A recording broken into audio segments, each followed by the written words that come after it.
জাতীয় নাগরিক পার্টি বা এনসিপি জুলাই গণ অভ্যুত্থানে নেতৃত্ব দেয়া ছাত্র ও তরুণদের দল আত্মপ্রকাশ করার মাত্রই কিছুদিন হল।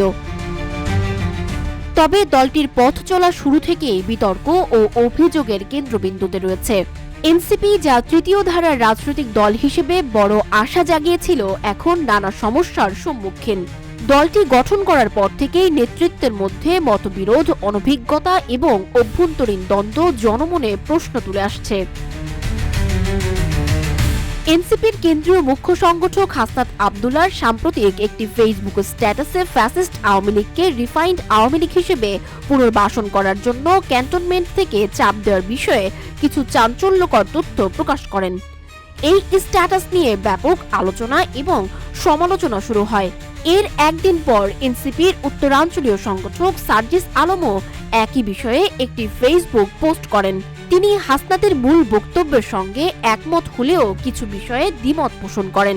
এই পোস্টের পর দলের মধ্যে বিভ্রান্তি এবং বিতর্ক সৃষ্টি হয়, যা দলের ভবিষ্যৎ নিয়ে শঙ্কা তৈরি করেছে। রাজনৈতিক বিশ্লেষকরা মনে করেন, এনসিপি যদি এমন বিতর্কে জড়িয়ে থাকে তবে এটি তাদের জন্য বড় বাধা হয়ে দাঁড়াতে পারে।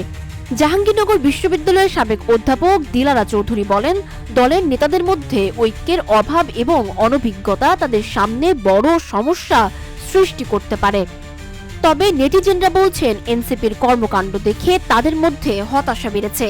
এদিকে এনসিপির নেতা সার্জিস আলম এক সংবাদ সম্মেলনে দলের পক্ষ থেকে বক্তব্যে বলেন, দলের মধ্যে কোনো মতানৈক্য নেই এবং হাসনাতের ফেসবুক পোস্টের বিষয়ে কিছু পারসেপশনে তারা আলাদা হলেও মূল বক্তব্যের সাথে একমত। এনসিপি গঠনের পর থেকে বেসরকারি বিশ্ববিদ্যালয়ের শিক্ষার্থীরা দাবি করছেন যে আন্দোলনে তাদের ভূমিকা উপেক্ষা করা হয়েছে।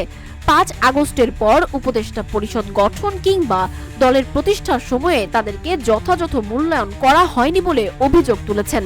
এভাবে এনসিপি, যার সাথে গণ অভ্যুত্থানের চেতনা জড়িত, নানা বিতর্ক ও অভিযোগের সম্মুখীন হচ্ছে। এর ফলে দলটির জনপ্রিয়তা এবং ভবিষ্যৎ নিয়ে অনিশ্চয়তা তৈরি হয়েছে, যা ভবিষ্যতে রাজনৈতিক প্রেক্ষাপটে বড় প্রভাব ফেলতে পারে।